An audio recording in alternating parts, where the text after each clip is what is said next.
Hey, what's up guys? This is Dave from NetcodeGuides.com, and today we're going to be doing a demo review for Mikeyy boss. Alright, so Mikeyy, the only thing I want to talk about on this round is, and I know it didn't affect the round at all, was that smoke right there that you just threw in middle. Really just not a good idea to smoke there. I know you were trying to make it so they can't flank from middle, but realistically, if they wanted to flank, they would have jumped through all mid and then came here and bypassed the smoke. Okay? So you would have been much better served saving that smoke for a deep spawn smoke maybe, since your team already had control of the site, or just a don't spawn smoke, or even smoking here and then watching the flank, or even just saving it. Smokes are the most important thing in this game, and to be honest, had your teammates not gotten those kills, and maybe a CT came and killed two of them and you're in a 2v3 as a T, because your teammates were pretty, peaky over here, could definitely happen. You would have much rather had that smoke in your inventory, trust me, to smoke up the spawn and delay that retake and stop that retake.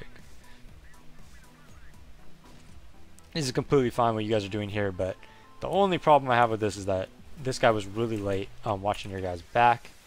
You guys are going to be able to get into the site and take it pretty cleanly. So that's completely fine to do. You might want to do that a little bit more slowed down though in the future. But there's no reason you guys should lose this round. Okay, so I know you guys lost the anti-eco, but there was no reason you guys should have lost it. You guys definitely should have won it. You're in great position for it. This right here, you do a really good job. You get this guy halls. Okay? Actually, before that, I want to talk about your Dignitas stickers. So you have Dignitas stickers on your AK, and I bet I wouldn't be surprised if you watch them play a lot, because you guys are doing a lot of rushing, and they love the rush.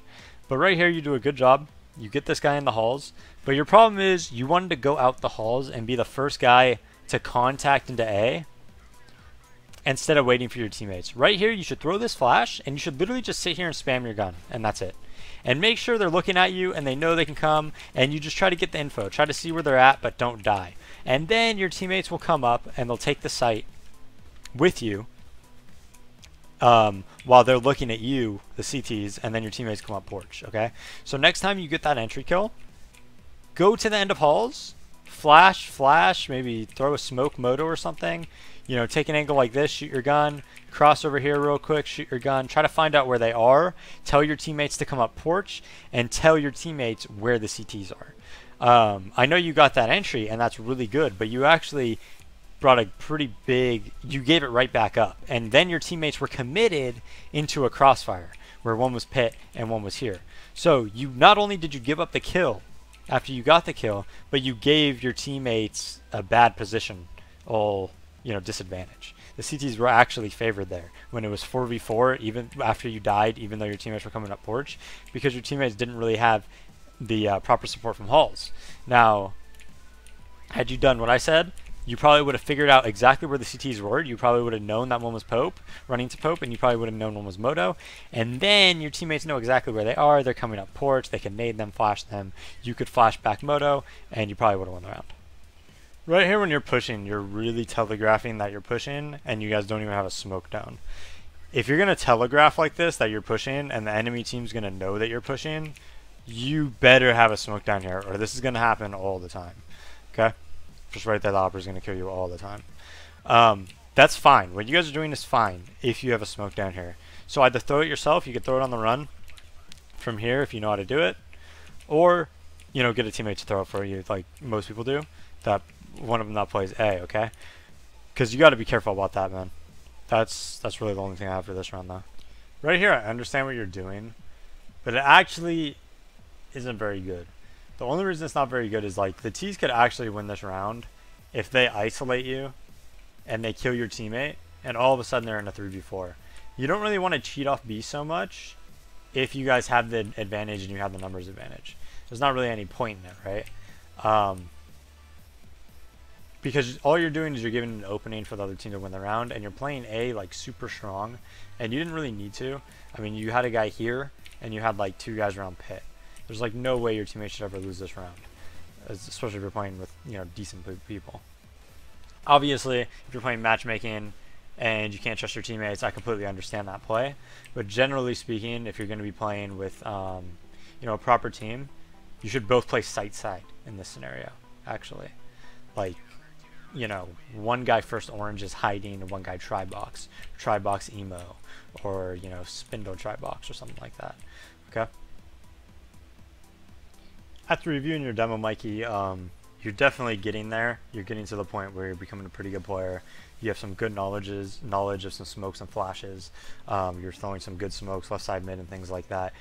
A lot of it's just going to come down to you improving from a mental standpoint.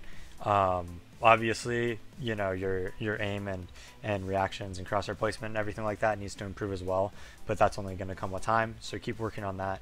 But as in regards to finding out what you're doing wrong, there's only going to be small examples like what I gave you in this demo over time. So like you're at the point where you're making, you know, 4 or 5 mistakes a game or something like that, you know, not where you're making a mistake every single round, and that's good. So you're definitely getting there, right?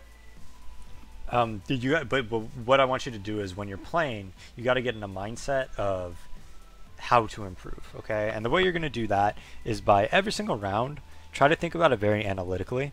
Try to think, did I do something wrong there, or did I not? If you didn't, a lot of the time you're going to die and you didn't do anything wrong. It's just the way the cookie crumbles, right?